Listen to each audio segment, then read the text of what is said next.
Okay. Do you have a way to turn off the music? Wait, I know.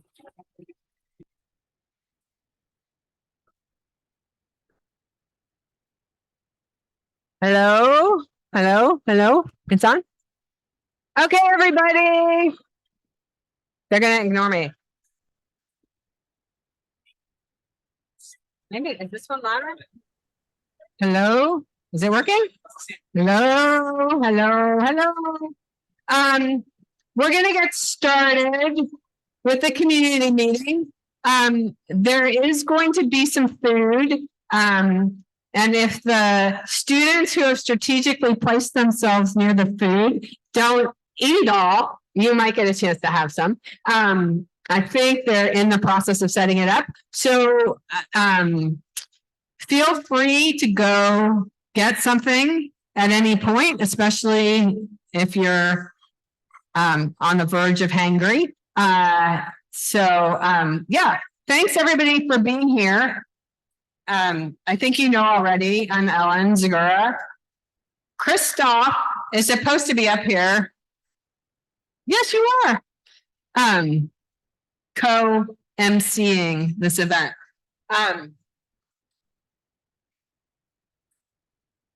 Okay, so let me give you a little bit of background about what got us here. Okay, Christoph is going to sit. Okay, so coming out of COVID, the SIGCOMM executive committee, thought this is a good time for us to reconsider how we spend our time at conferences, because we were forced into the COVID experimentation with lots of alternatives to being all together in a room, listening to a set of papers being presented. At the same time, there had been long-standing discussions and proposals for change within SIGCOMM that had essentially nothing to do with COVID, or whose origins had nothing to do with COVID. And those included things like, should we have more than one deadline a year? All right, everybody clap if you would. No, sorry, not yet. Should we have more than one deadline a year? Should we have parallel sessions? Okay, but and these things kept coming up over and over again, and we never made decisions. And so these kind of two currents came together into an idea. And I am not, okay, there are people who deserve credit for lots of these things. It's too complicated for me to write it down. So let's just know that good minds have been thinking lots of good thoughts, and sometimes they emerge into the environment. So a proposal for change that really tries to appeal to our experimentalist experience and value system. And so that proposal is a process that really encourages experimentation and views change as something not so scary, maybe, because it's done through experiments. Okay, so what are we doing? So we, and again, I'm not going to tell you who we is, just good people thinking, have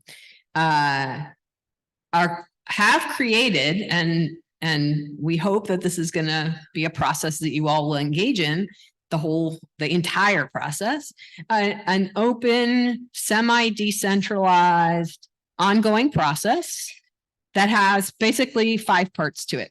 The first one is for people to propose ideas for things that might change that are in the scope of SIGCOMM. You might ask, what is that scope? Like, does it include other conferences besides just SIGCOMM, the conference? Because yes, okay. So create suggestions for things that we could do as experiments that would be change. Second, share those ideas so that others in the community can say, I think that's great, or I would think that's great if you took into account something that it doesn't appear you've taken into account yet. Or I think that's terrible, and let me tell you why. So some vetting process, feedback and revision to ideas, and then some lightweight, very limited filter that publishes or promotes those ideas to be on a public menu of things that can be changed, which those responsible for conferences, and this is a place where I think we need to be very supportive of our volunteers who land in this situation, make choices off of this menu about some stuff to try. And, you know, we need to realize that when they make those choices, they're taking a risk. And so if we want this meta experiment to work, we need to realize that when they make decisions to try things, we should support that. Even if they pick a thing that is not your favorite thing.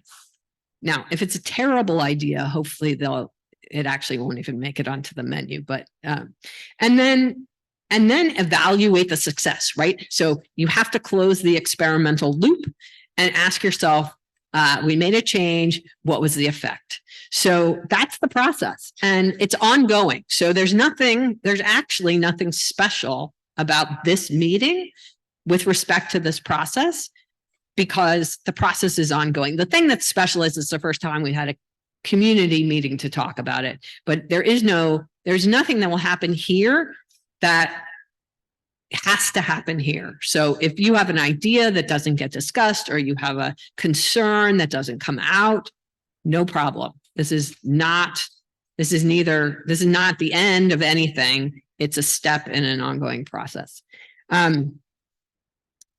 We have selected 6 ideas plus one small thing to say for presentation and some brief discussion and some humming. Who loves humming? Humming, it's great, right? Let's practice. Okay, if you like the idea of humming to support ideas, please hum. I can't hear you if I hum. I can't tell how loud the humming is when I'm humming. If you dislike the idea of humming, please hum.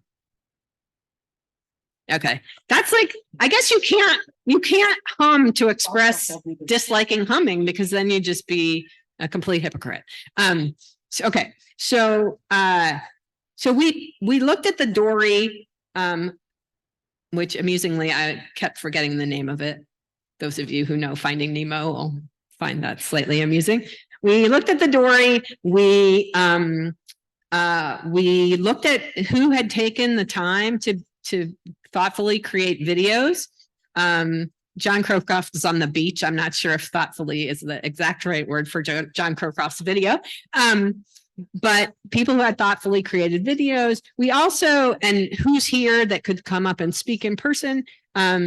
We also paid attention to the scope of the idea. So one thing that happened is there are lots of ideas about how we could change how we spend our in-person conference time. We're going to put that up as one thing, but we're not going to go through the many ideas, because there are too many, and many of them are good, right? No, we cannot go in depth to it. Right. And so related to that, but it's not the only category. There are lots of good ideas that I think are basically just not controversial. And so some of them probably should become best practices that we just going forward do for all of our conferences. For instance, have full-length video recordings attached to every paper. I mean, I don't think anybody. Anyway, so some are in that kind of category. So if you gave an idea and it doesn't show up here, please know that we read them all. And I think without exception, all of them were worth thinking about. And so, you know, we've done some picking and choosing. All right.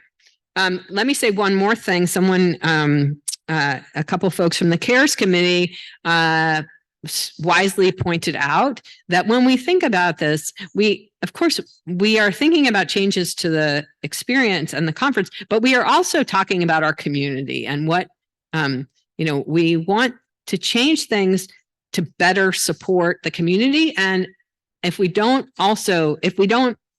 be careful to hold up the ways that we better support junior people and people who are not, like, you know, at Stanford and Berkeley and Georgia Tech, you know, and if we don't, we have to hold those people in mind, right? Because that's the kind of community we want to be, that encourages and supports all its members, and you know, does some looking out for those who might not be here, might not have a voice, might feel shy about sharing their voice. Okay. Christoph told me to remind you that we're volunteers. Sure. So don't shoot the mess. I'm feeling a good vibe here, so I'm not really too worried about, maybe I'm foolish. It's feeling good right now. Okay. Assume positive intent, respect alternative viewpoints. I have Matt, who lives in cow country, brought this and labeled this thing ACM SIGCOMM'. So this will be used in part for time enforcement. And Christoph will control the floor. Yes, these things I think I already said. Okay, so we're going to have a discussion order, and Matt is going to DJ the videos. Should that be called something other than DJ? Disc jockey. VJ. He's going to video J. What's the J? Oh, jockey. The videos.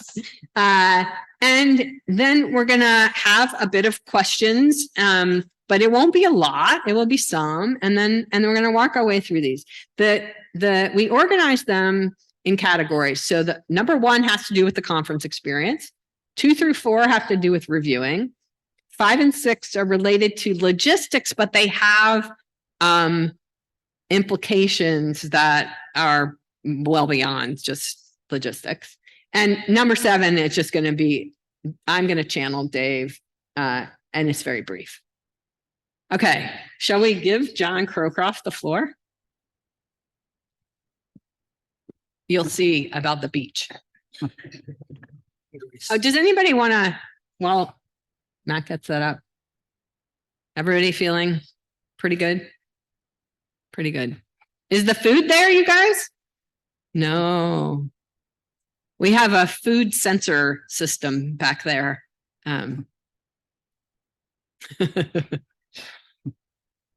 Yeah. Let's see. Audio. From people, I'm sorry, I'm really sorry, I can't make it there. Yes, again. Hey, SIGCOMM' people, I'm sorry, I'm really sorry, I can't make it there. I'm not getting signal. I'm sorry. Just one moment. Thank you very much.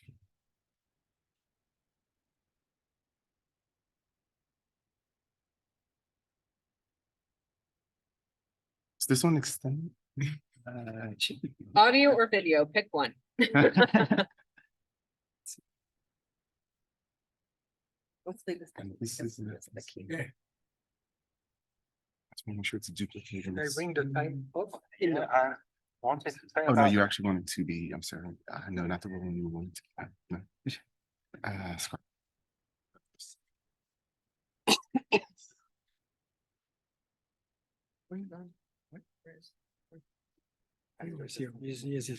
Okay. Nintendo Switch. He doesn't care. You timed the. Nope. No, the following session that we can compress.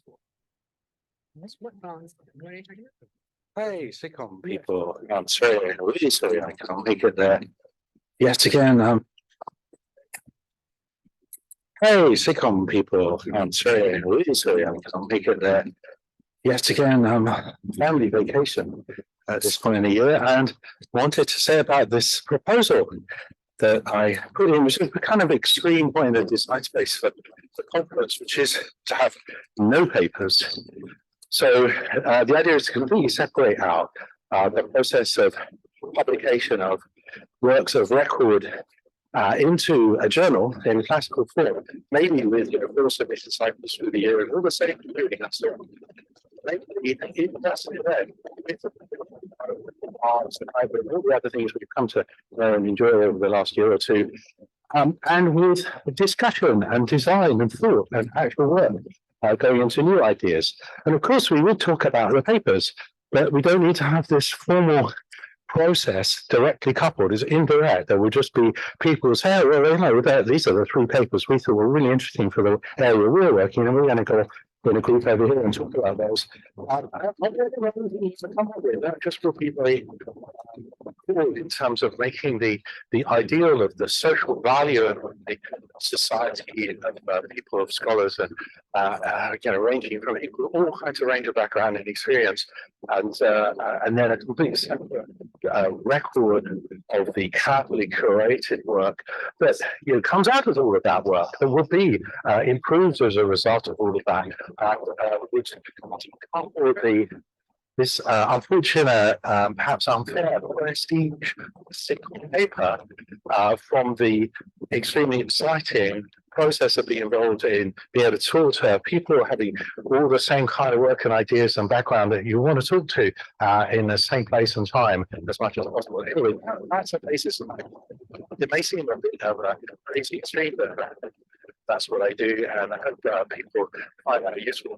It's a discussion.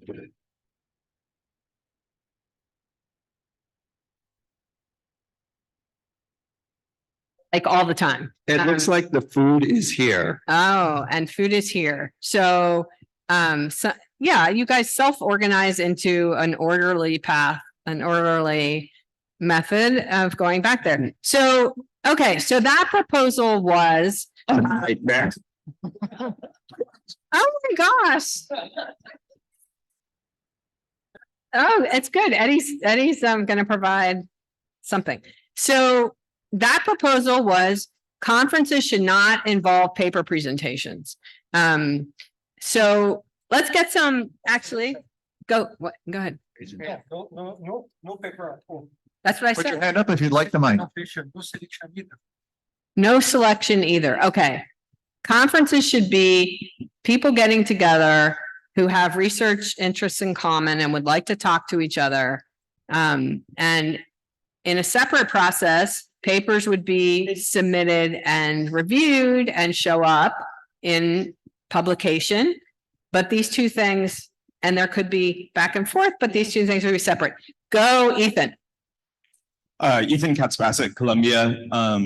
Ellen paraphrased the comment that I sent her from the CARES committee, and I wanted just to take the opportunity to relate it to this particular proposal, just to give examples of the type of thing that we want to raise. So, for example, 2 important roles that talks currently play in helping us develop our community and develop networking researchers, which are, I think, the biggest output of our community rather than the actual research.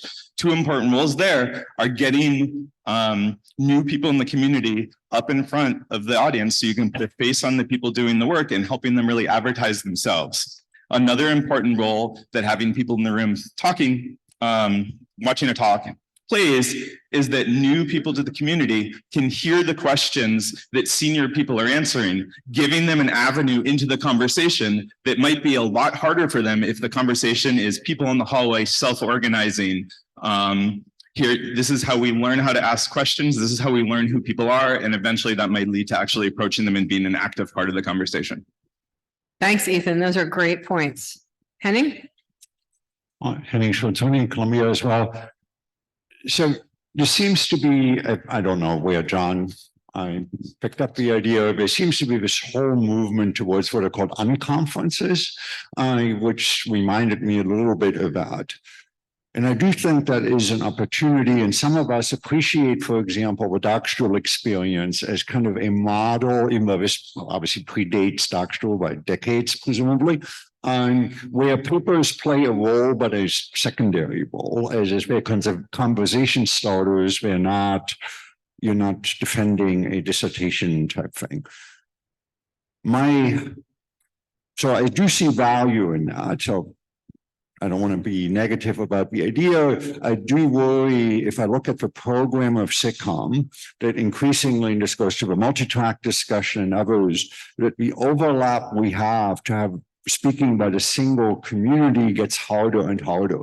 The number of people who can say something foundational about BGP versus, say, wireless sensing, that overlap is relative. small. So organizing this in a way that actually, like Ethan was saying, is inclusive as opposed to just the loudest voices, and actually is productive, as in you have a community of people who share a common background and research experience, is hard. So I believe that type of model might be best tried out, not at the big SIGCOMM conference, like you mentioned. It doesn't have to be just for that, but at the more focused events where you do have a more natural affinity of people who speak the same language, have the same research culture, whatever you want to use on that, in that. So this might be an idea that is best tried out at smaller scale as opposed to the 600 people scale. Thanks, Henning. One more comment on this proposal. Alexander from ETH Zurich. I wanted to comment a bit on what Ethan said. So about this idea of making it inclusive for a PhD student to like join in on the discussion, to hear what experts think. And I feel that neither this proposal nor our current one are really exclusive. In this proposal, we have a lot of hallway discussions with can be very hard to get into, especially if you are like starting out. But at the same time, our current proposal, I feel we have 2 or 3 rushed questions at the end of the task. This also doesn't really get you into the discussion with the experts. So I would feel like some like presenting papers in the form of like some middle ground, like presenting papers in the form of posters or something, where you have small discussion groups that you can join, would maybe be more effective at kind of actually including new students in discussion. Great, thank you. And I do think that there are a number of creative ideas. If we opened up some time within the time that we are together, that actually are really oriented towards trying to bring more people into conversation. So yeah, great. All right, now we're going to hear. Okay, so that was the warm up activity.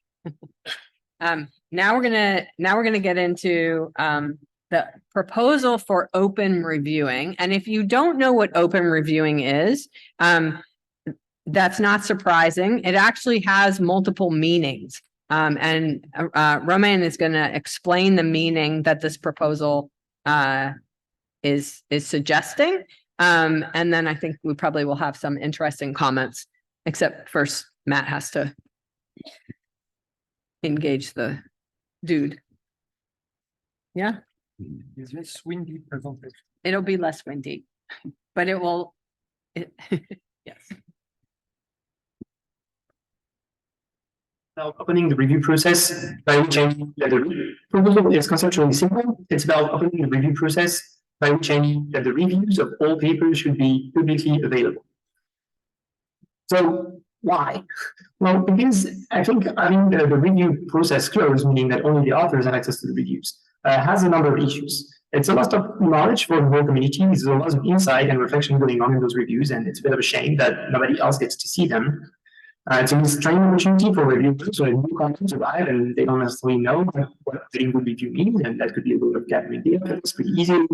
Visibility for future shares to like who's doing a good job. It's a bit tricky when everything is hidden, so to say.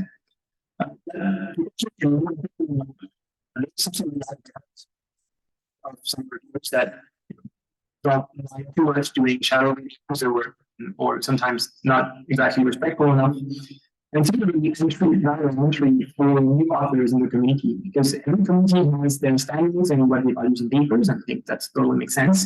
But that's a bit hard until you have submitted 3-4 times at SIGCOMM to know what the average SIGCOMM reviewer is going to expect for paper and how paper should be written and what the paper should emphasize on. If the process was more often, we could address all those points. Now, typically, when this is brought up, there's one scare that comes up that we should not disclose the identity of reviewers. And those are independent, actually. So when they say the review should be open, that's what I mean. I mean, the reviews, the text of the review should be open. But that's totally compatible with keeping the reviewers themselves anonymous. Right? So there are many flavors of open reviews that one may consider. And I think if we want to experiment with open review, the community should discuss what to try. For example, we can publish reviews for only acceptable reviews or all reviews. The papers can be anonymous, so the anonymous is after get users to also comments. So add like public reviews to the papers after the review process, for example. That's also an option. So that's It's supported by default by the leading review platform for open review, which is called openreview.net. And so there's a potential risk of moving there, right? There's always an overhead that comes with using new tools.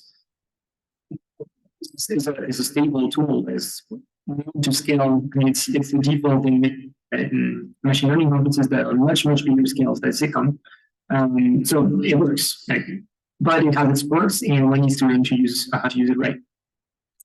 We also know the possible risk that some reviews might become a bit more loopholes because of this knowledge that will eventually be published. But I think we should really ask ourselves if that's a broader feature. That there's other avenue which would be to extend out to offer such open reviewing. Which I personally not favor because the system was not designed for this, and the time and effort to actually make that work stably so easy to foresee.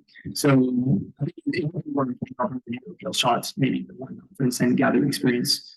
But if it's for tips, I think we can make it work for SIGCOMM'. Okay. No, we won't.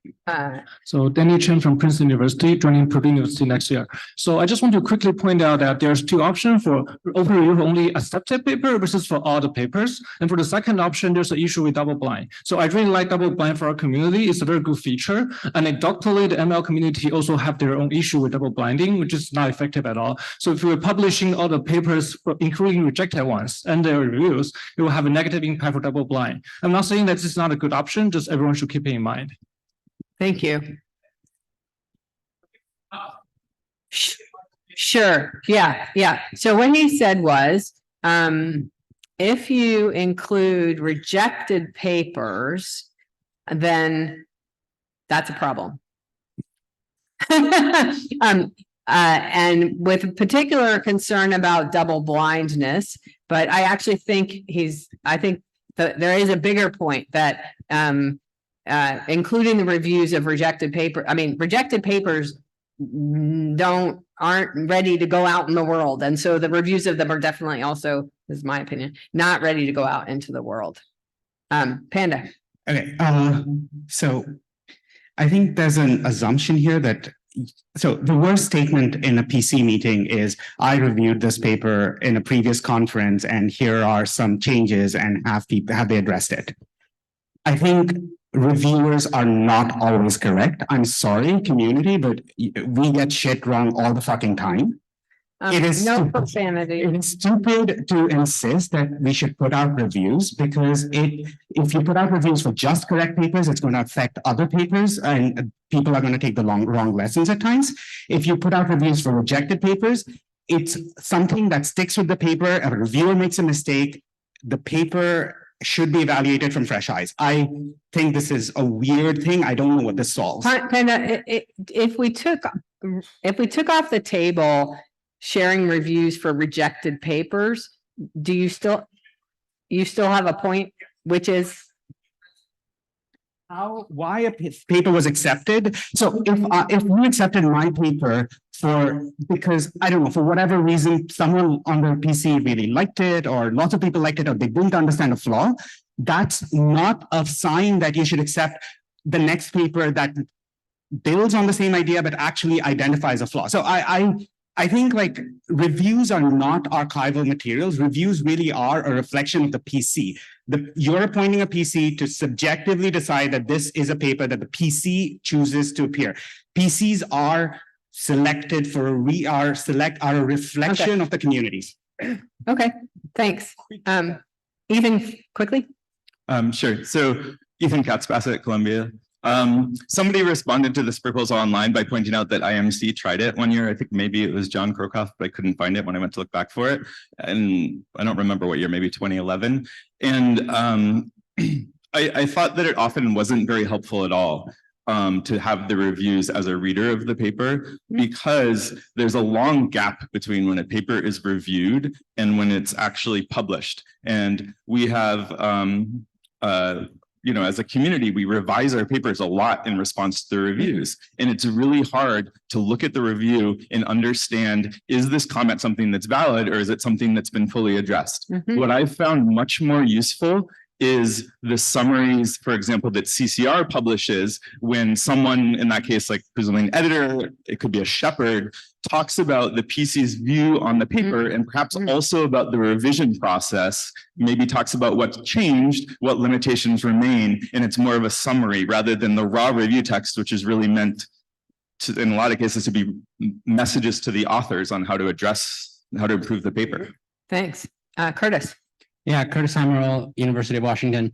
Sort of agreeing with Panda in a way. I don't quite understand what this does for any of the stakeholders on an accepted paper, in the sense that I feel like as a reader, I would mostly use this to critique the reviewers of a paper that I don't like it kind of snuck in a way and I'd feel like it didn't get reviewed correctly. Otherwise, the reviews are going to be supportive of a paper that I like, and I'm not getting much out of that. The learning piece here to me seems better suited to something like a shadow PC, which as a student I participated in and learned a lot through that. And it might be better just for us to have sort of an official shadow PC instead of the kind of spun up ones on a per institution basis, which are super high variance, if we're really just trying to teach people about reviewing. Yes, so I totally agree, Ethan, sorry. I agree with this point too. The good thing about the CCR abstract is they are about the final paper. The problem is the review, they're about the submitted paper. And then the camera ready could be different and the comment in the review could be irrelevant. So we have to be careful there. I mean, that's maybe a small thing to consider. Go ahead, Ratul. Hi, Ratul Mahajan, University of Washington and Amazon. Let me actually support this proposal. I think it's actually publishing reviews of accepted papers is a good idea. Actually, the IMC has done it twice. I was the PC chair one of the years we did it.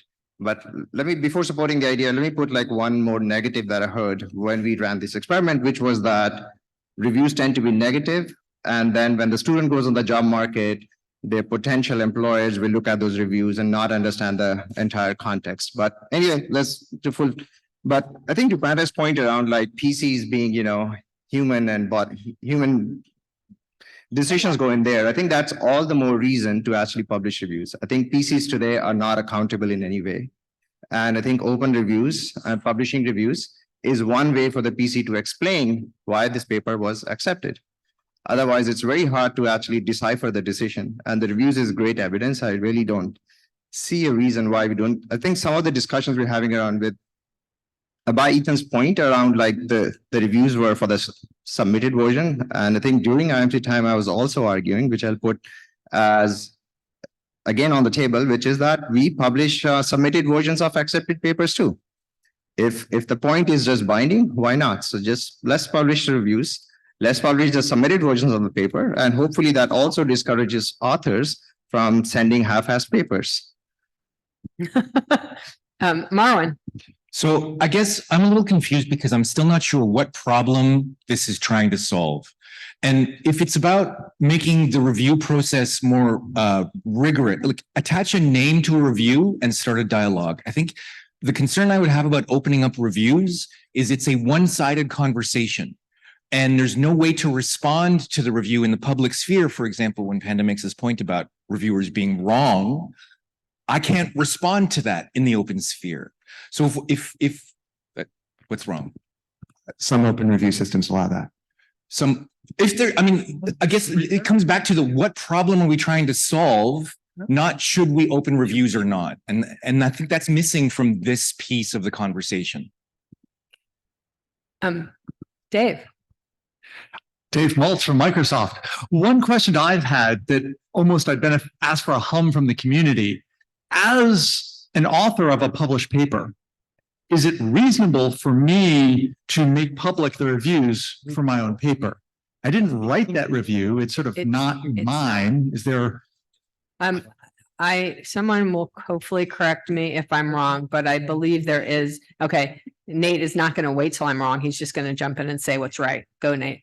I think you should.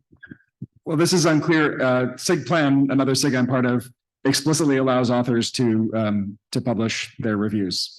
They become the authors have a license to it or it's property of the authors Yeah. once it's given. Someone else knows that, please, Eddie. The ACM This- rule across ACM conferences is That you that can- the copyright to a review rests with the reviewer. Yes. So SIGPlan has reviewing terms that you have to accept that say that the author has a Is that license to Fernando? post. Go ahead, Fernando. Oh, sorry. Please read that. Hang on for just one quick second. What am I This is supposed a to read? comment from Nick. Where is it? From Nick Femster. Read this one. And it's maybe it has not been addressed in the. Okay, okay. Go ahead. Yeah, Sanjay from Purdue. I think there is a issue with publishing reviewers' names, considering that there might be assistant professors. It's not on the table. Okay. Thank you. Eddie, Eddie Kohler, hotcrap.com. I would just, shouldn't we just call you? you can Hot call me crap? hot crap. The A version of this that I find at least a little attractive is once authors have the right to post reviews, allowing authors to choose whether or not they make their reviews public for accepted or rejected papers. I don't see the need or the benefit of a SIG-wide choice. I think the more open versions of open review, where there is an ongoing conversation with randos on the internet that turns this into a content moderation problem, is a mistake in the ML community and would be a mistake for us. And I would also say that unlike open review, HotCrop is open source, so you could just go ahead and do it. okay, there are some people in the Slack whose names will be no surprise to you, who are interested in having their comments shared. So, but I don't want to spend too much time on this, but I still want to do it. All right, Brad Carp, blah, blah, blah. Okay. Sorry, Brad. Sorry, Brad. No, I'm not going to do that. Okay, bad reviewing absolutely happens. I don't think proposed open reviewing is a good way to fix it.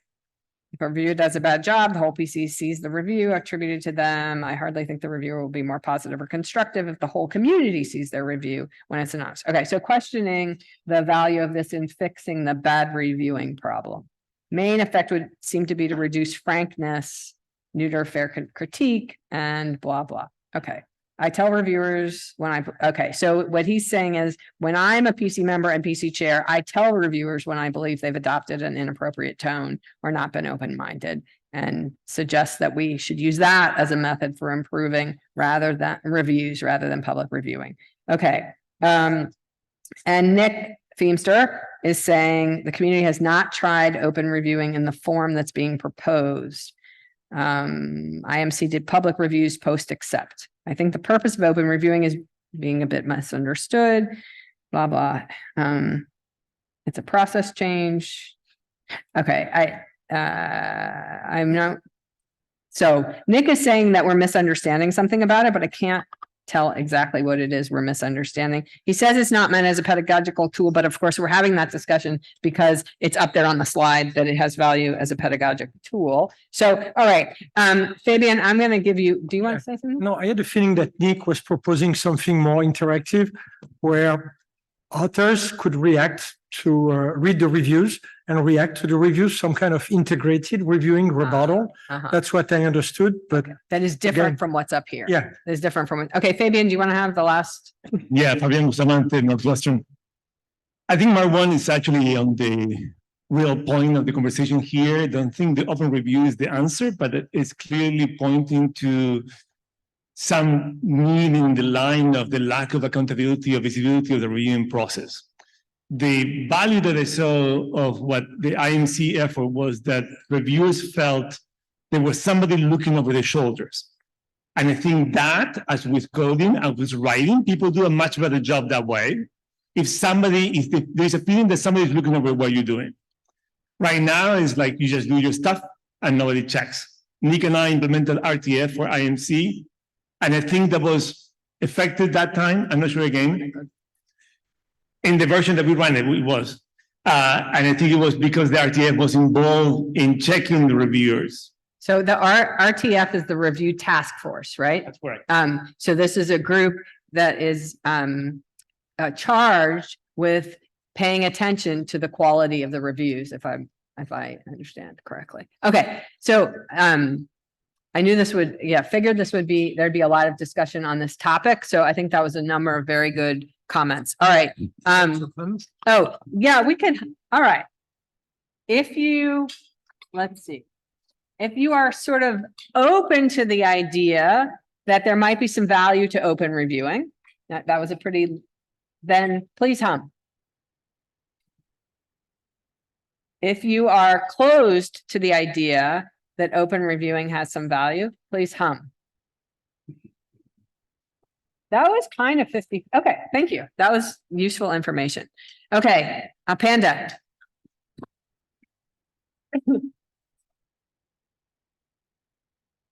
Thank you for the humming. Okay, that's okay. In the previous one. Correct. Okay, if you've been on a PC, have you been in a situation where there's a bunch of people who really like a paper and there's one person who's negative on it, but the paper gets rejected because whoever's negative on it refuses to back off? Have you been an author where you have a paper that gets a bunch of maybe 4s, 3s, or 5s or whatever, but 1 and gets rejected? The proposal is simple. If after hearing everyone out on the PC, so we don't want anyone's voices to be drowned, after hearing everyone who's a reviewer out, if there is at least a reviewer who's in favor of the paper, and by favor here, I don't mean champion, that's what it says. I mean, you're positive about the paper, we should accept it. I think there's very little to lose here. It changes the discussion from being a negative discussion where you're trying to convince someone who's negative that they should be positive to you're just trying to do this. You don't like 1, use 2. It's not about the 1 or the 2 is not the important thing. It's just use a small number, much smaller than majority, and I think it works well. We tried it for hotnets. I thought it was enjoyable. Other people might disagree. That's it. Thanks, Panda. Okay. Shall we just hum this idea or? Okay, sorry. No. Yeah. Despite the great idea, no. Yeah, Sanjay from Purdue. I think there's a wide spectrum of things that falls in here, so it help to know what exactly we are talking about, right?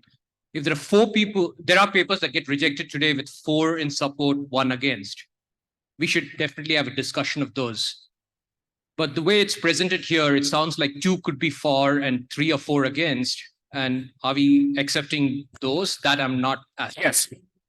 That is my proposal. Yes. So for instance, I would think we should treat these 2 situations separately. We should at least discuss them separately. They might, I would have different opinions about these 2 different scenarios. Okay. And just to be clear, the difference was whether it takes 1 person positive or 2. Or something else? I think it's whether a majority, a super majority is positive or only like 1 or 2 people are majority. I see. Like how many are positive and how many are negative? If there's a strong, if there's a majority positive or if there's a minority negative, then perhaps we should be accepting. But if it's a minority positive and a majority against, maybe we should not be accepting. That's what I think. Okay. Eddie, did you want to speak? I do, if you don't mind. Eddie Kohler, Harvard. I just want to point out that PC chairs right now have the freedom to implement this policy because in the ACM model is the PC chairs who make the final decision for every paper. So a SIG-wide decision that says that this is the decision that PC chairs must use is actually reducing flexibility in the community. I know that's not the proposal here, but I just want to point out that we have this freedom now. So Eddie, I actually so that's an important point. I just want to say, I continue to agree. I agree with you. I actually don't think we should enforce any SIG-wide decision on what PC chairs should do. I think the fact that PC chairs have that flexibility is one of the nicest things that we have. So I completely agree with you. Yeah. Eric. Eric from IBM.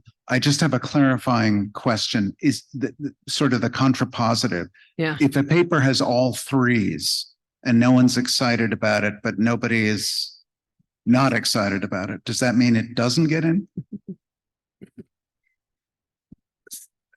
So that's a great question. I have less strong feelings about that. To me, it's unclear if it, to me, it's unclear why we accept it, but I also understand that there is a very good reason to accept it for reasons of career and other things. So I was explicitly trying to avoid the contrapositive here. Hakeem Weatherspoon, Cornell University. So I have a slightly different comment, but related. It'd be nice if after every conference, there's a chair letter. So it'd be nice to know what the conference did. So they can talk about, normally they already do this, but they can talk about how they actually chose papers.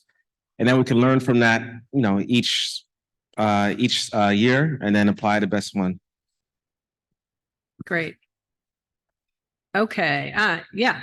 A person whose name I don't know. Hello, this is Tara Brushaki from MIT. I think accepting because there's a couple of people excited about something, but there's a couple of people who are extremely negative about it, can sometimes be problematic. Imagine there's a field where there's like a very few people who are expert in it, and they see a fundamental flaw. If you are like, let's accept it because there are a couple of people who are excited about it. The goal of being a researcher is to produce strong research, not to be nice to people. Can I respond to that? Yes. So I think, so I'm always very confused about this comment. It comes up a lot. I think fundamentally people on PCs are nice people. And if that's not the case, we should give up on things. I think if people, so remember, the proposal was after listening to the comments, if you're still positive. I think if your claim is that the experts cannot tell the positive people, explain to the positive people what the fundamental flaw is, then there's a problem with why they're being called experts. If they can explain it and you believe that people who are in favor won't move, then we have obstinate people and maybe they shouldn't be on PCs. I don't think this is what I've observed on PCs so far. So I think you're reading too much into this notion of if someone is excited, accept it. It's not if someone is excited when they read the paper in vacuum. It's when someone is excited after listening to the people who are opposed. Quick question, and not to derail from the idea, Panda, but is a step in the direction of what you're talking about, maybe focusing on the data-driven bit at the bot and saying in the TPC, what if we had a record of the conversation of some kind, a synopsis, a minuting, contentious points, anything that we could walk away from to help evaluate? Marwan, I'm not a measurement person. I personally find data-driven to be a very hard concept to imagine. I think like I imagine data as you give me a hypothesis and can I collect data to support that? If your question is, should we collect data to support this hypothesis? I'm all for it. I think the data driven here is much wider than that. So I don't know how to comment on that. Okay. One more comment. No, what? Keith, can you say it in 5 words? 10? Go ahead. Okay. Hi, Keith You Winstein. can have more than 10. Thank you. Keith Winstein, Stanford University. Right. I think maybe where part of this is coming from is that I think we are finding increasing pressure to mechanize the paper review process that's sort of coming along with the elimination of all the informal ways in which the PC used to operate. My very first paper at Hotnets, I understand, was very controversial, and there were some people in favor and some people not. And then they went out to dinner, and Scott Schenker persuaded the others to accept it. And then, there's an informal process by which the committee used to make a decision as a committee and involve things that maybe we don't like anymore, like the in-person PC meeting. But this process now, where we see seemingly illogical decisions, and the committee never really meant to talk about it. Maybe someone wasn't there on the Zoom, or even if they were there on a Zoom, Zoom is horrible. And so there's sort of increasing pressure to mechanize the decision-making in terms of the reviewers instead of in terms of the committee, which actually got to have a discussion and argue about it over dessert and all that stuff. I think is maybe where some of this is coming from. I don't know what the right answer. I'm not sure going back to the in-person PC meeting is what people want, but some form of considered and deliberative decision-making seems to be where this is really coming from. I don't know that we can mechanize it. Okay, last comment. Go ahead. but you need a mic. Let's have a race. Eddie wins. No. Sorry, Everyone loses. thank you. Xiaowei Yang from Duke University. From what I heard, right, there's like in management science, there's a well-studied field like called decision making, and there I read about this like consensus-based decision making. So basically, they discuss it's majority-based ranking voting doesn't work. There's like a lot of drawbacks, and the consensus-based decision making basically just like we talk about differences, and then even for people who hold different opinions, we acknowledge their opinions. And there, what I want to add is like they add this rule, right? There's like a n-1 is okay. So usually you want to everyone reach the consensus, we accept this paper despite our differences. But then, in the room, there's just, if one person still just doesn't back down, we can make the exception for n-1, but then n-2 may just be like too risky. So I'm just like basically pointing out, right? Maybe they can use that model for us to make decisions at the PC discussions. Okay, great. Thanks everybody for all of these thoughtful comments. I think we are, do we want to hum or no humming? Okay, if you generally like the idea that when a paper has a well-informed somebody who has been well-informed by the group discussion and would like to see the paper in the program, that should be a strong signal to accept the paper in the program. Is that an okay way to say it, Panda? Could you please hum? And if you found the thing I just said problematic, could you please hum? I think that the positive humming was a little higher than the negative. You guys have to, okay, next time we're going to work hard on humming. Okay, all right, Bananas. This one, I think we may not. Hi, everybody. Now that we're thinking about how SIGCOMM should change moving forward, I thought it's also a good opportunity to ask ourselves, who are we as SIGCOMM? What do we want to be as SIGCOMM? What are our values? What do we stand for? If we answer these questions, it also allows us an easy way of evaluating the new proposals that come before us, because we can simply ask, are they aligned with the values that we picked for ourselves, or are they not? If they are, we adopt them. Some possible ideas, and we may decide not to adopt any of these, or maybe a combination of them, just to get us started thinking about what these values might look like.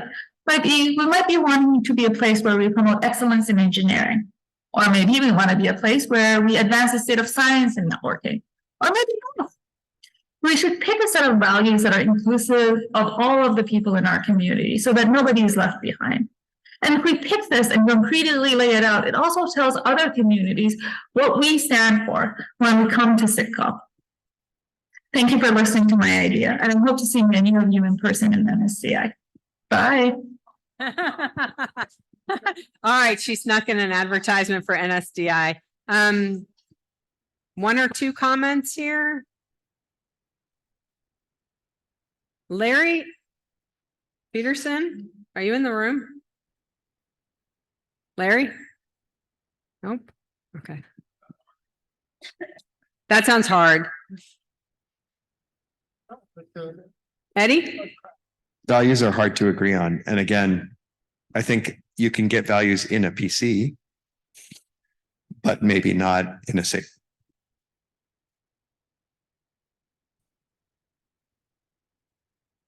Henning?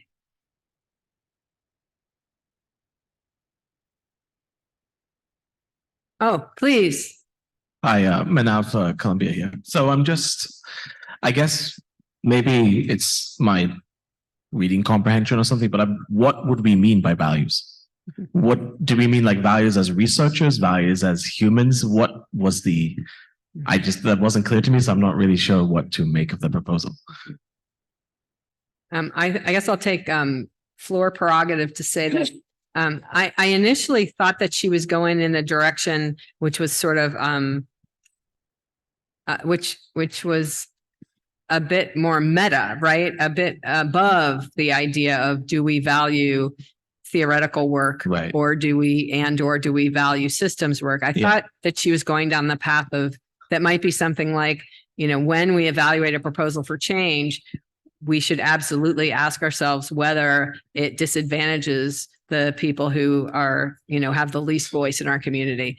But then he didn't go down that path. So I guess in some sense, I'm agreeing with you. And I hope that the answer to, do we value theoretical work and do we value systems work, is yes. So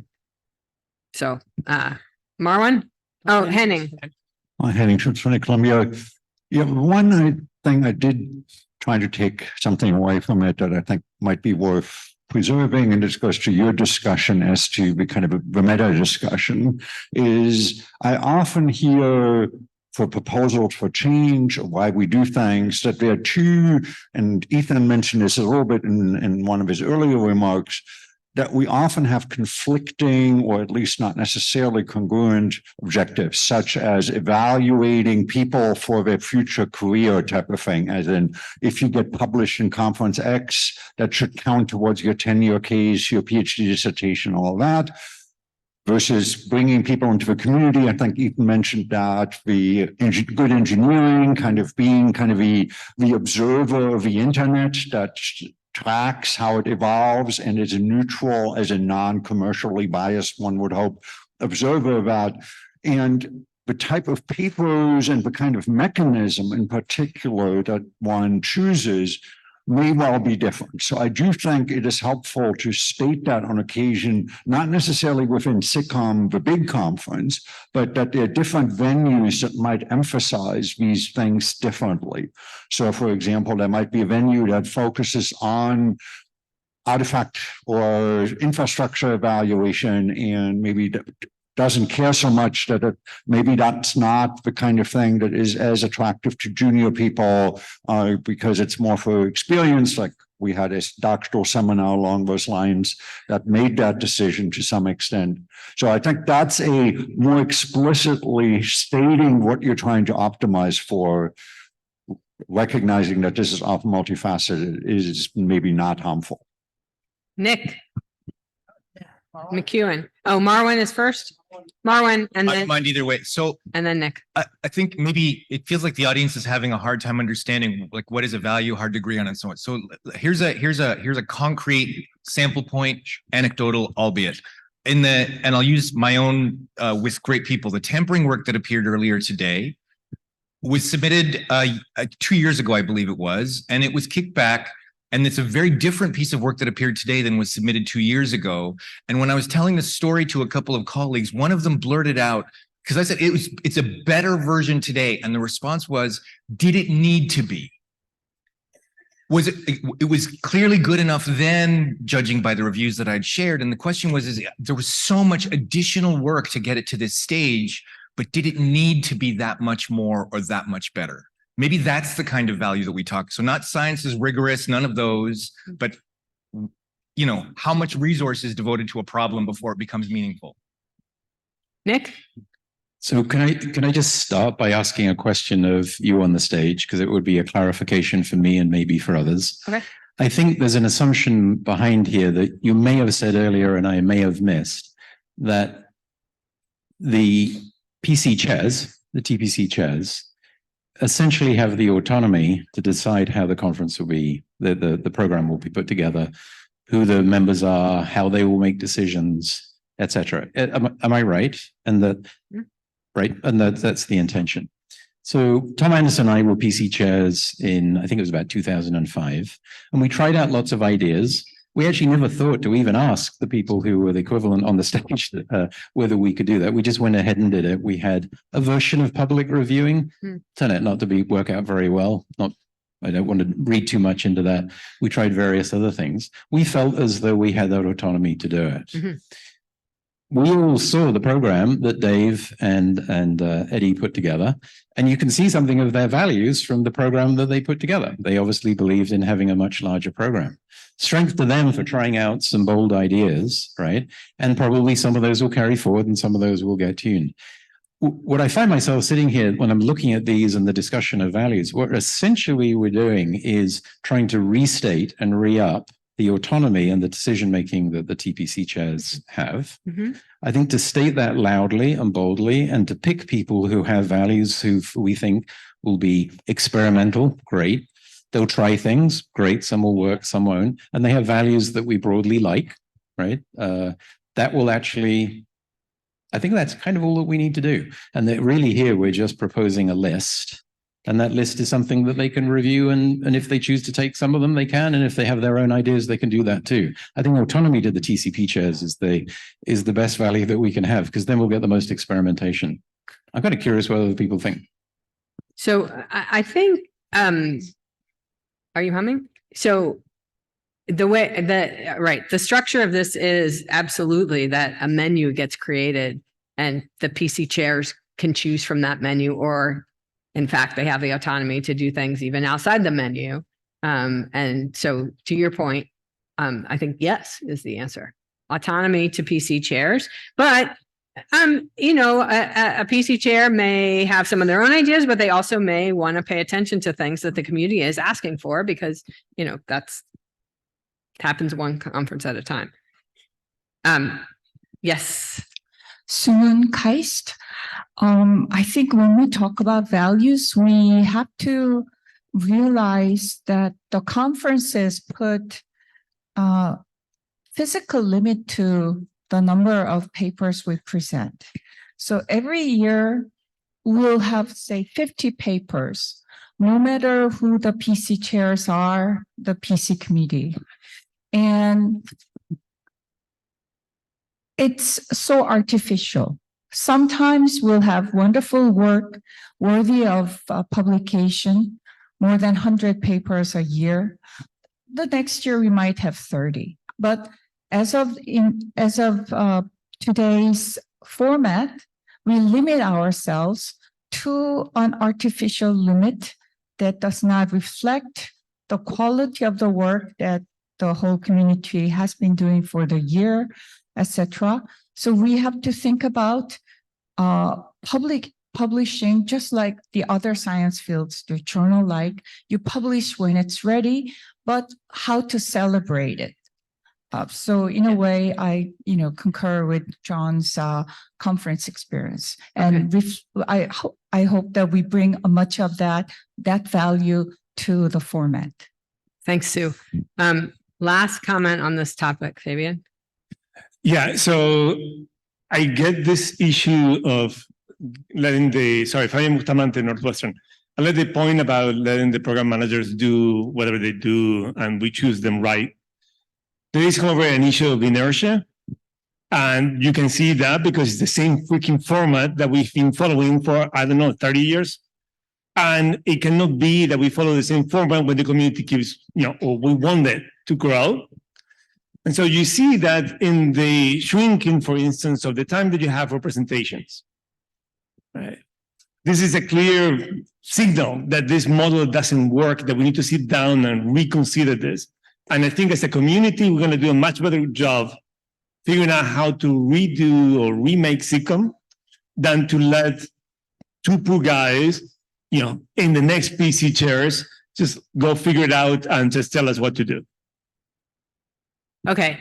There are 3 more topics on here, and we also have some community meeting topics that don't have to do with discussing this. I'm going to take the liberty of doing something sort of rapid here, and apologies to those who wanted to have a say. So there's a proposal for multiple deadlines. This has actually come up many, many times. I think the thing to do with this is we should read the proposal and have the discussion in separate forums from this. It seems like a completely reasonable thing to try. It probably does require some, not across PC chair change because you use the same PC chairs. Is there anything else we should say about, should we hum multiple deadlines? Yes, we should, but I think there are different flavors of that. One of them is to submit to a journal and to have a journal process parallel and separate that on the conference, select the journal papers. I mean, there are multiple flavors. I don't know if we have time to discuss that today. I think the discussion should be going on, but just the principle of having more flexibility on when to submit the papers multiple times in the year. I think it's worth humming. Okay, let's. I know the outcome. Yes. Manage. So there's several phases to that. Namely, one is just spreading out the workload and so on, and presumably that's good for grad students and faculty. But the other one, which I think is an important consideration, is the refinement process that it allows in the sense that the decision is no longer binary, with a shepherd notion that is limited to essentially a few weeks at best of editing under duress, basically, of the publishing deadline, but it allows the conference to make a more fine-grained decision in that is more reflective, I think, of the maturity of the field, which I think should value things that stand the test of time, even if they don't get a test of time award eventually. But so I do see this more than just simply the deadline issue. I do see an opportunity to do more graduate papers that are kind of ready, but not quite ready, and where the shepherding process is not appropriate, without having to spend inordinate, very scarce review cycles to review essentially the same papers across multiple conferences again and again, where we struggle to find the qualified reviewers, particularly the non-flagship conferences. And an idea I've heard that I think was interesting to avoid these people to hop from conference to conferences with their paper is to commit to accept the paper at submission. And said, okay, we're going to accept your paper, but we'll fix it together on the long term. I mean, it came someday today in the discussion. So I think we're just going to do humming for the idea of giving flexibility in the submission to improve the quality of the paper, multiple deadlines or other way to implement that. So please make sure that you Hum if you want the papers to be Word. Very strong. So hum if you want the change in the deadline flexibility and not a single deadline as today. Is that positive or negative? Okay, if you want to stay with the same deadline. Okay, that's clear. For us, it's clear, okay? All right. No. No, and okay, oh, sorry. I'm the boss. Okay, Justine put together a video that contains 3 different ideas. And I think we will play the part that is just the PC pool because she put together a nice video with 3 ideas. All right.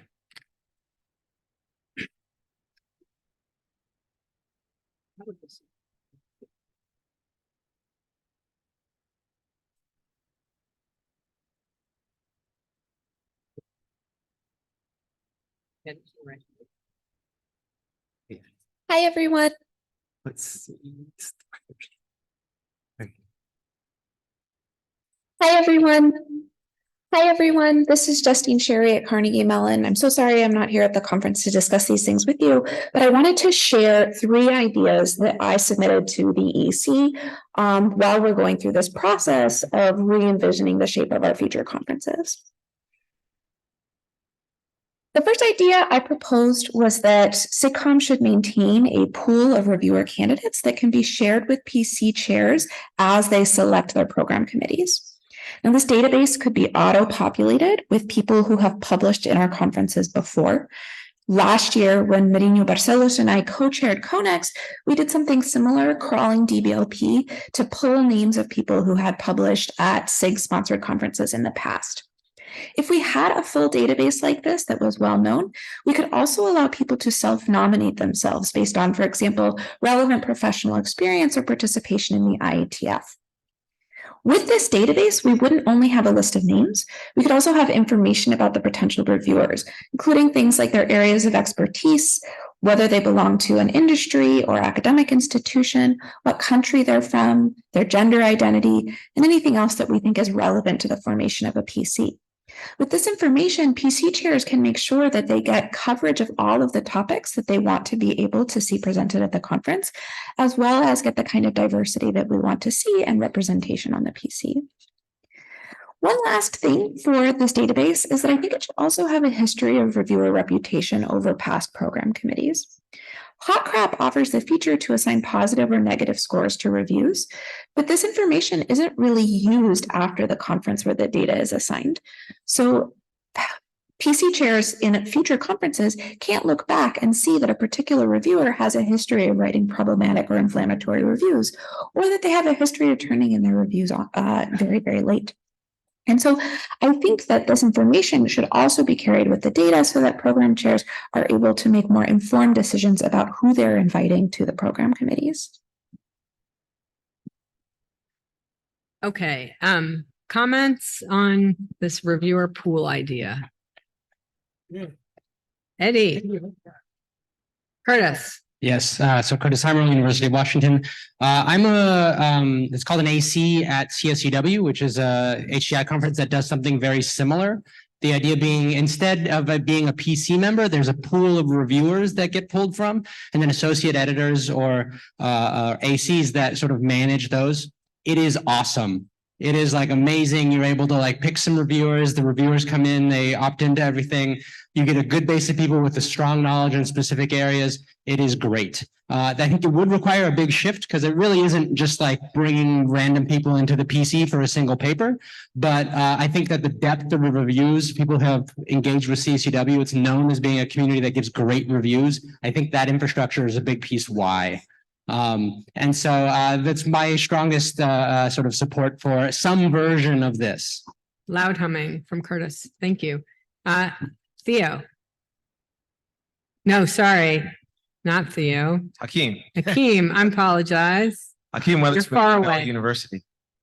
So two things. Number one, the database is a great idea. A lot of conferences do something like this. SOC, FAST, a lot of Usenix does this. So you don't have to redo the work. So that's helpful.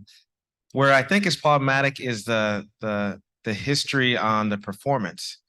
So, for example, within Usenix, the executive director, Casey, she holds that information, but is not shared from one PC chair to another. You can ask a one-way request, but everybody doesn't see that. So having that confidential information on PC performance should be raised to a higher level. So I don't know whether it's with the steering committee or whatnot, but it's more confidential information. Now, we've been discussing that for 20 years. I mean, I've been in the community for 20 years, and this is the job of the steering committee, okay? This is why we have steering committee. They should circulate the information, and this is not typically something you want to write. And I mean, we cannot build this kind of database. I think legally we cannot do that, and I think it's good. So, but for the, you want to hum? Are there any other comments? Other comments on this PC pool idea? I think it's, let's do the humming because there seems to be a pretty strong support. Minus the negative, right? Minus the last bullet? No, the hum in favor of doing the pool of reviewers. Without the last. No, without the last one, of course. I mean. If you're in favor of the pool, but. Okay, hum strong, please.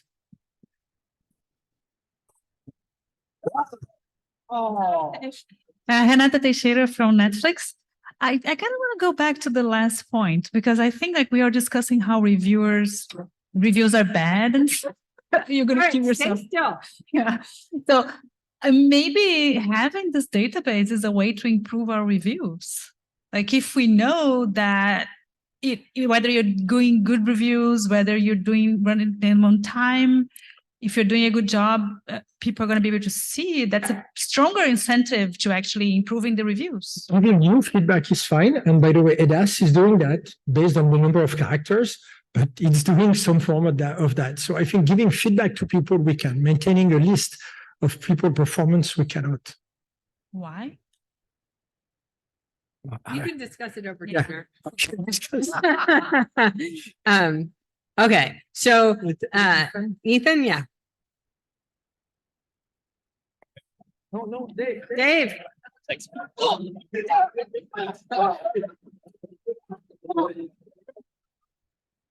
Your mic to it. Pat Bassett, Columbia University. So I think that, right, I don't know all the subtleties of keeping the history of reviewer reputation, but one issue is that right now it happens informally.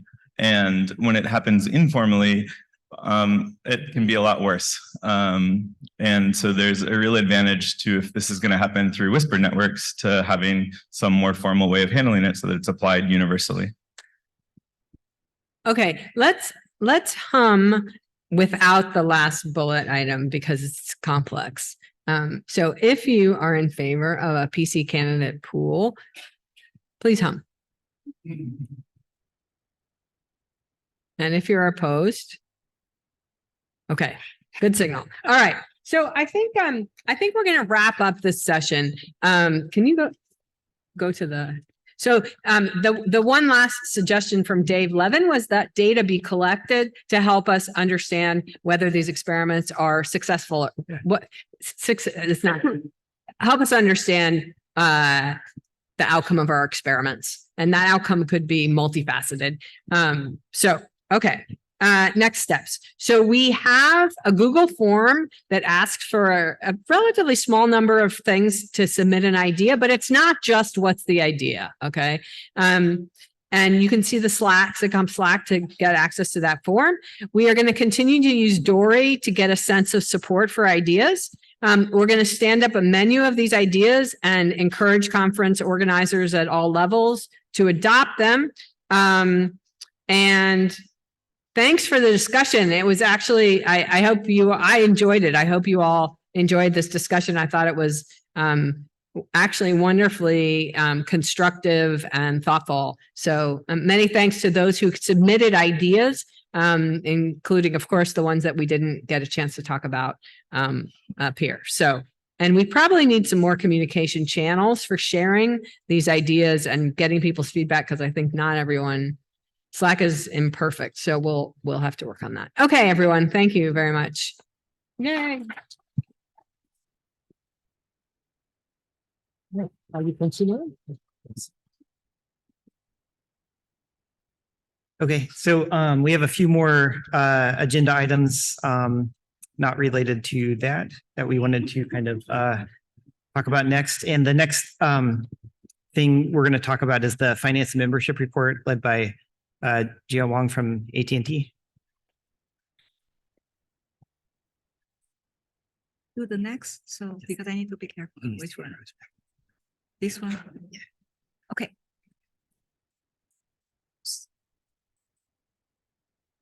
Okay, so can everybody hear me? Okay, so let's talk about the money. Okay, so for whomever attended the previous conference, right, has been quite standard from where we share the budget or financial information on how the SIGCOMM stand, right? So I don't expect people to read the detailed numbers at the bottom. And the high level message, what I'm trying to share is that, you know, financial wise, SIGCOMM is very healthy. Let me put it that way. But on the other hand, you know, we would love to see ideas from the community on how we put good use of the actual monies we have in our bank account, right? If you can read at the, you know, as of today, for this year, budget year, we have $2.59 million in our bank account, but ACM only requires us to keep like $400K in order to operate in a healthy way, financial wise. So if any of you have really good idea, including some of the changes, right, we have discussed, which may require some financial support in certain way, please, you know, voice up and suggest some good use on how we can leverage some of the resources we have to better grow our community. So that's kind of call for ideas from that perspective. Okay, so slides really shows basically give you idea about the AT&T revenue and the membership and the digital library download. So I think pretty much you can see we are pretty healthy. We have grown revenue. Not so much from the membership per se, but there are additional digital library download, and the lower point there, I think is shift, the circle there is because we have some virtual conference due to the pandemic. So the number really off a little bit, but we're bouncing back as of this year on where the revenue come from. Yeah. And this slide shows where we spend our money. Again, those year of 21, 22, because of the COVID, that's really, get us off the chart a little bit.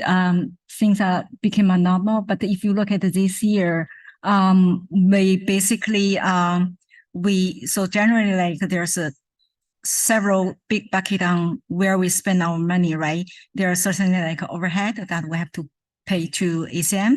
And there are another big bucket where we spend money is the travel grants. And for example, this year, we gave close to 100 travel grants to sponsor students to come to the conference, right? And there's a little bit cost for the publication, and there's of course some other travels that and the meetings that we need to, including some of the PC meetings, right? That we need to put into the sponsorship from the SIG. Okay, so this is still a summary of the SIG conferences that either sponsored and incorporated by SIGCOMM. Over the past years, I don't see there's much change over the list. So that's pretty much the same as last year, as I can see. So that's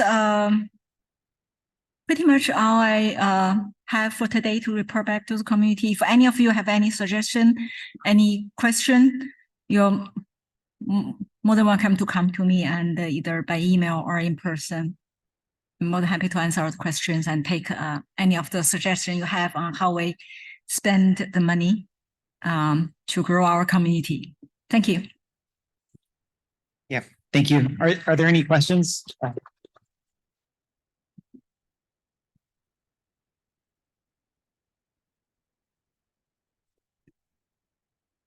Thank you. This is Shuman Banerjee from University of Wisconsin. So I think I congratulate the SIG for keeping the healthy balance. And I think it's in general for a SIG, it's good to be healthy, but I feel like it's also not necessarily very good to be very rich, because it means that you're accumulating and it's a nonprofit. So my proposal to you is that, yeah, you should be looking for opportunities and new initiatives that can maybe help us, help the community. But sometimes, ideas take time to come and people are driven by inertia. I would strongly encourage us to think of, if there is no other way to spend money, just push money to reduce registration rates and take a loss. And maybe, I don't know, if the SIG leadership can say, okay, our goal is to stay $1 million above minimum. If you're going way above $1 million, take a loss. It's okay. And Christoph is going to disagree. Yes, strongly disagree. I don't want to make any gift to anyone who can pay. I think we need to keep the money for students, to bring people that cannot come from countries that are not integrated. And I would better spend the money on experiment than sharing on everyone on registration. Sorry. Give me 1 second. So I'm completely agreeing with you. It's ridiculous that we charge $900 for registration. Argentina right now, the average salary, monthly salary, is $400. So if we charge $900 in the US, the rest of the world cannot come, cannot do anything. It's just for that, and we have $1.9 million in bank. There is something fundamentally wrong with that, I'm sorry to say. So just to Renata Teixeira from Netflix. So when Keshava and I were in the SIG exec, we created a bunch of initiatives because we had the same problem that we thought we should spend more money.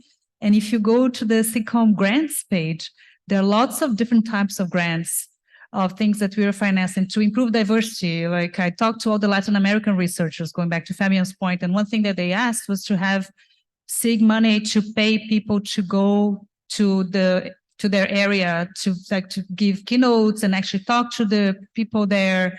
And there is a long list of things like funding for summer school, funding to supply healthcare in the conference. And I think that this list is still on the page, but I don't think we are doing any of that. So perhaps if we can restart some of these initiatives, it's a good way of helping the community and not necessarily changing the registration fees. So I want to just be clear. I think if you have initiatives that are actually happening, I know there are ideas that are listed, but maybe you're not able to spend enough, whatever be the reason, right? Your graph is still going up. I'm just suggesting that while you cannot spend, make it low. And if you can spend, keep it high. I have no problem with that. That's all I'm suggesting. Yeah, can I comment back some of the suggestions? So this is a very good suggestion, but actually I want to say that from last year to this year, we already significantly increased the amount of travel grants allocation from the SIG level to support a lot more students to come to this year's conference. And we have already agreed on the further increase as another significant increase on the level of support on the travel grants for next year conference. So from that level, we are taking some actions, but I have to say that some of the initiatives, right, we really encourage the general chairs or PC chairs to think about that because they have to implement that in the future conference, right? And include that in the conference budget that's submitted to SIGCOMM. I'm Tegan Wilson. I'm a student at Cornell. And I actually wanted to come back to your point on the student travel grants. You had a really impressive number of the number of students that received travel grants. And I talked to some of the students that did, and they said that they received about $1,000, at least the ones that I talked to cover for a travel grant, including the cost of registration. So that had to come out of the $1,000. Meaning after they came out, after registration, even for early registration, which I believe for students was around 600 or 650, 660, thank you. The money they were left with was not even enough to cover for all of their lodging while staying here at SIGCOMM, let alone travel even for places that are very close like Ithaca or Boston or Washington, DC. So I would really encourage in the future, if you're going to support students on travel grants, give them enough money to actually come and attend the entire conference. Don't force them to go scrambling for other sources of funding. Yes. I mean, it's even worse than that, okay? If you look at people coming from India, Africa, Southeast Asia, they cannot advance the money. And we need to find a way. So we're working on that. We are totally conscious of the problem. I mean, thank you to remind us. It's not the SIG. The SIG doesn't control that. Generally, the SIG gives the money and the volunteers deal with that. But typically, we're working on how can we move a bunch of money to some institutions so that they can advance the money for the students, because there are many students for whom it's even impossible to pay in advance and get reimbursed by someone. So totally taken. Yes, Dave.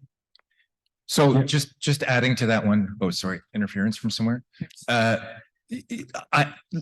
Many of us have had experience with finance departments and groups and the funny ways that they account for numbers and so on. So maybe a simple step here is to just, if you are a travel grant winner, then you do not get charged registration, the fee. I think it's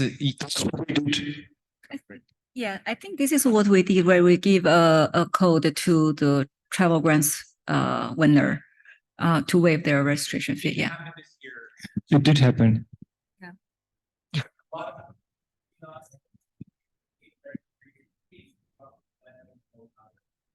Oh, well, we have 120 registrations that don't have paid, that are zero, that use codes. So then anyway, I just wanted to actually second the point that was. Yeah, I think this is what we did, where we give a code to the travel grants winner to waive their registration fee. Yeah. I just wanted to actually second the point that was. Yeah, I think this is what we did, where we give a code to the travel grants winner to waive their registration fee. Yeah. I just wanted to actually second the point that Yeah, can we get a named person that we can have a follow-up and then an announcement perhaps go out to the conference main Slack channel as our way to get the output of this conversation once it's resolved. Right. I just wanted to Jörg from TUM, I just wanted to second that opinion on travel grants being too low. I have heard of people who wouldn't, after receiving a travel grant, wouldn't attend a conference because the grant was too low and they wouldn't be able to afford the rest. So there may be a good idea to give strong guidance from the SIG towards the travel grant shares, so they don't get the numbers wrong in the wrong way, so that they try to give as many travel grants that nobody can meaningfully use, but rather give fewer, but then actually enable people to really come. And that may, given all the inflation that we need, I think Europeans received $1,500 here, and that doesn't help you very far either if you have to cover registration costs. Yeah, I know we're going to discuss that later, but for next year, for example, we have started this year to work with the Southeast Asia community because we're in Sydney, and we're trying to grow the community, work with them, and there are pods this year. And next year, we're going to give them travel grants, and we're putting in place the technique with Ahmed, the diversity chair, to pay in advance. So we're trying to work models because it's not easy. It's ACM money, and but we're trying to work on that for next year. And because we realize that they will not come if they have to pay anything, including the registration. Yes. One more comment? Yeah, hi, Fabian Ruffi, NYU. Just a quick logistical question. So, right, even if you get the conference, like attendance, you get it reimbursed immediately. There's still the flight and the hotel, which often costs around like $1,000 to $2,000. As a student, that's a significant expense, and you, knowing the university departments, that can take months to get that money back. So with the hotels, I was always wondering, is it not possible to give students just like a series of rooms they can just take without expense if they win a travel grant, for example? Or is this too complicated as an organizer to do? Just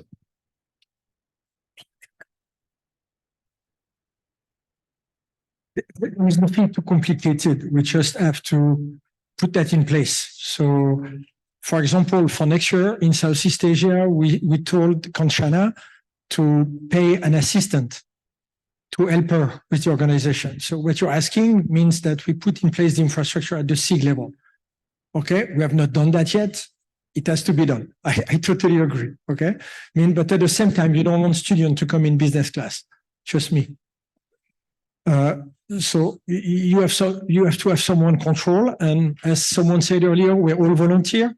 We don't have a lot of time to do all of this. So we probably need to hire a professional. 20 years ago, ACM would do it. Today, they have not been replaced.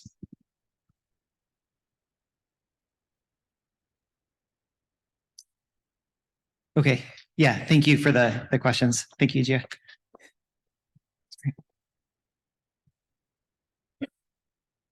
Okay. We have a few other updates related to conferences. Next, I would like the TPC chairs for 2024 to approach the stage. We're ready to announce who they are. They're going to introduce themselves. And they're going to talk about the location for SIGCOMM 2024. Thank you, Matt. So I'm Minglan Yu from Harvard University. Oh.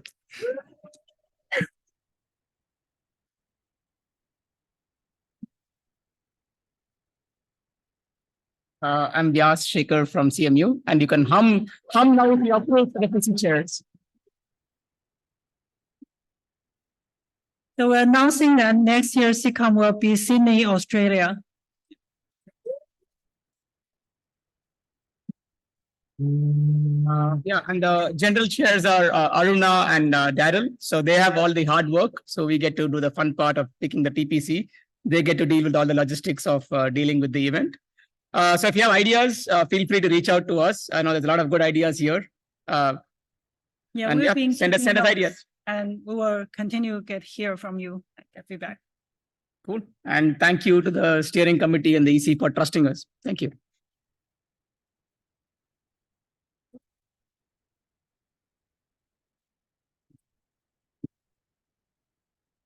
Okay, and the next announcement is we put up a call for site proposals for SIGCOMM 2025.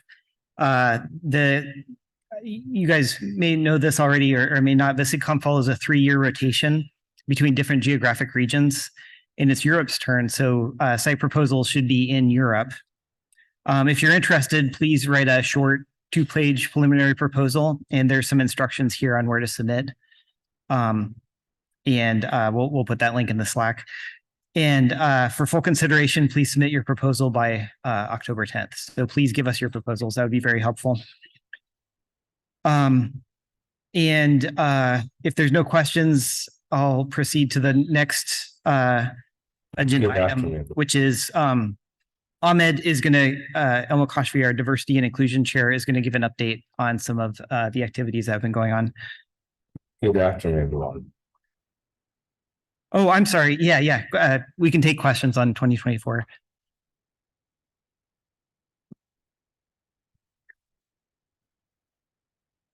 We had a lot of controversial debate on August versus September. And so I'm curious, and this is maybe for the general chairs more than unless you've already settled the debate, in which case the debate is useless. But I'm actually curious, we'll do a more formal feedback session. This has clearly been one of these changes where we moved several weeks later than we usually do, where people felt strongly about, but the sample is a little biased because if you're here, you presumably could make it. And so I'd be curious as to what your thoughts are on that. Just curiosity.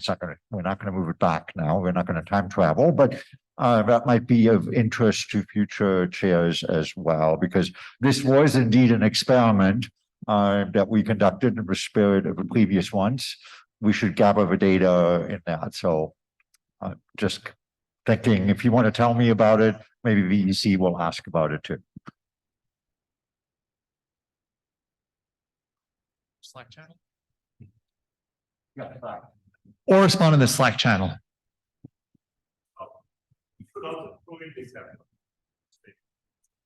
There was a proposal to add December to the mix. Yeah, thank you. Let's take this one to the Slack channel. Yeah, okay, that sounds good. Let's take other comments to the Slack channel for this. Yeah. Cool. Okay, great. So next, Ahmed's going to talk. Good afternoon, everyone. Thank you for coming to this committee session. I would like to give a brief update on what we've been doing on the diversity and inclusion front last year. Right. So we've continued supporting events that target underrepresented groups.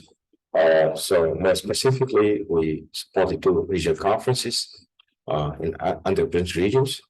These were CompsNet and INTech. CompsNet is a conference that targets India and around India, while INTech is in Asia Pacific. Last year, CompsNet was held in Bangalore in India. It was in person, and there were like over 390 participants. About 25% of them were females. Were students and coming from different institutions. And INTech was held in Hiroshima, in Japan. They had 23 papers on posters coming mainly from the region. So we continue supporting the Into Women workshop. So this year, the fourth time that the workshop is held in conjunction with SIGCOMM'. We continue also awarding travel grants, GW travel grants to encourage people from underrepresented regions to attend our conferences. So all this number of them this year, and this year SIGCOMM', but still the number of awards is low. One of the major barriers that we have that many of the potential recipients cannot advance the cost. So we work with SEM on finding new models to help them, going around that. Another obvious problem is awareness as well as incentives. So we work on a model of that. There's a proposal for Marino. We're looking at it. So they are. We're trying to change the way we think about this to widen the umbrella. Like one of the working on, and focus on particular was improving our outreach and improving tools in Southeast Asia. We've been collaborating with China. We've probably heard her name in the session on reaching out to the community in Vietnam, in Thailand, in Indonesia, in Malaysia, and Philippines, try to kind of create awareness with SIGCOMM and try to help the community there. So this year, I'm pleased to inform you, report over that we have 3 remote SIGCOMM viewing pods in Bangkok and Hanoi, Jakarta. So we have over 120 participants watching SIGCOMM synchronously and discussing a live Q&A session with some of the authors. So it's quite exciting. It's quite new experiments and it gives them the ability to participate and also on the Slack, maybe they interact with them on the Slack. So it's a major step. We're really excited about it.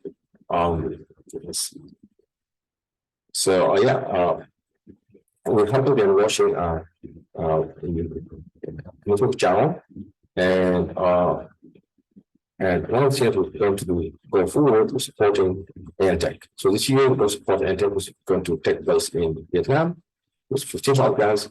Next year, ANTech will be held in collaboration with SIGCOMM 2024, and next year we'll support them with 20,000 grants. So we're doing steps with the help of people from Southeast Asia in improving our outreach and inclusion. Thank you very much. I'll be happy to take questions after. Thank you. Okay, and if you have questions for Ahmed, you can post them in Pound Community.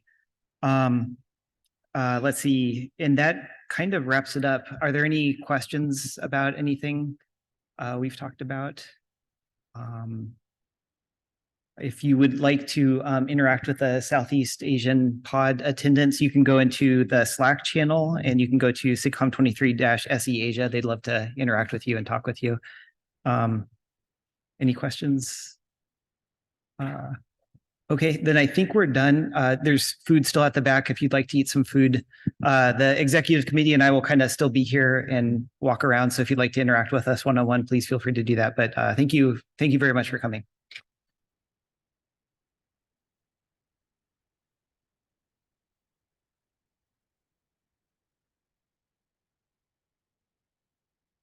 All